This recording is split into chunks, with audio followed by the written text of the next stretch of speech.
Okay, gaming laptop, GTX 1660 Ti, a Cinebench R20 score of 4,300 points, and still get 7 hours of battery life watching Netflix. I mean, come on, it's a no-brainer.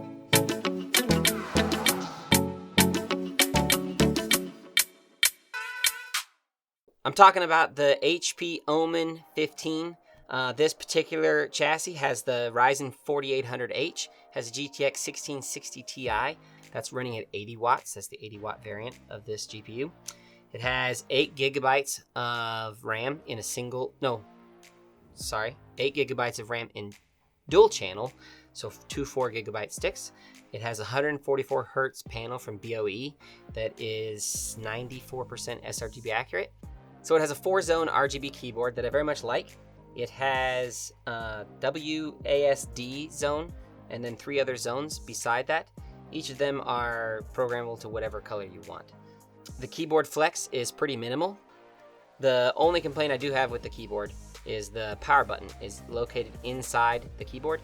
It's not my favorite choice, but it's not that big of a deal. The trackpad is nice. It's plastic, but actually it feels like it might be glass. The screen is pretty decent. It's 144 hertz with an sRGB of 94%. Okay, so for ports, on the left, we have a power barrel, gigabit Ethernet, USB 3.1 Gen 1 Type A, and an HDMI 2.0. A 3.5mm combo headphone microphone port. Also, we have a full-size SD card slot. On the right-hand side, we have a USB 3.1 Gen 1 Type C port that's not Thunderbolt compatible. We have a mini display port. We have some ventilation, and then also 2 more USB 3.1 Gen 1 Type A ports. All 3 of the display ports do connect directly to the Nvidia graphics card, so that's nice for performance.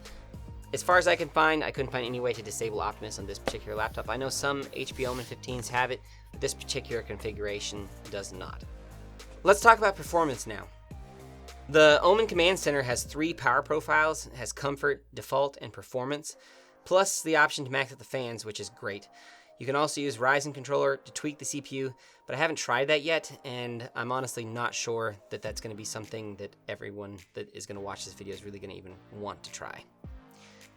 For Cinebench R20, we got 4294 on pass 1, 4259 on pass 10, so no loss of performance over those 10 runs, which is pretty good. Actually, it's great. Firestrike got us 13,900 overall, with over 15,000 for graphics and more than 21,500 for the physics, and that's CPU performance is the physics. On Unigine Valley, we got a score of 3,098, which is pretty decent, I think, for the specs. Not quite as good as my Tracer 15, but really pretty decent overall. And moving on to some real game benchmarks, I've got Total War up here first for a total of 50 FPS on Ultra. Scaling that back to low can get you 184 frames per second, which is playable. Rainbow Six Siege got 171 frames per second on Ultra, so more than maxing out the screen. So let's talk price. This laptop was bought from Best Buy, their open box program that they have. This was the Geek Squad certified version of it. I bought the laptop when it was on sale, so the new version is on sale. The open box was on sale even more.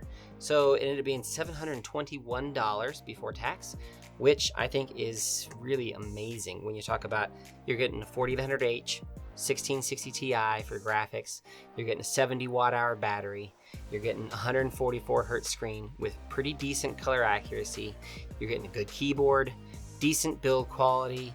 Overall, it's like the total package for an all-around gaming laptop / maybe some content creation / you just want a decent laptop to carry around with you. It's really not that big. It's not that heavy. It's overall the total package. I would recommend this laptop to anyone who's looking for something that they can game on, but also has good battery life, that maybe they want to do some content creation, potentially they need a higher powered CPU. This is a great option for anyone that needs the extra CPU power, wants to be able to game, and wants to have a little bit of battery life on the go. So overall, like I say, would I recommend this? Obviously, I'd recommend it to my brother. He bought one on my recommendation. This is actually his. And overall, I mean, very, very happy with how it turned out. The whole experience with Best Buy Open Box turned out to be one of the better experiences I've ever had buying a laptop. I'm usually trying to hunt and find the best deal on something I can find. So oftentimes I'm like getting myself in situations where you have very limited customer support and people in places that they're trying to sell things so cheaply that they can't afford to provide the best customer support. The open box experience here was really flawless. So I got the laptop exactly as I anticipated it, exactly when I anticipated it. I had no issues setting this up. Everything was already updated. Now, your experience might vary from open box to open box, I'm sure. But as far as software goes, this particular laptop was ready to go as soon as I opened it up. No updating Windows, no updating the Nvidia drivers. Everything was already up to date, coming to me. All the software necessary. It was like heaven in comparison to some of the other laptops I've had. If you saw my review on the Tracer 15, you know it was a nightmare working out all the little kinks with little things that just didn't work right. And CyberPower, they just weren't much of help on it.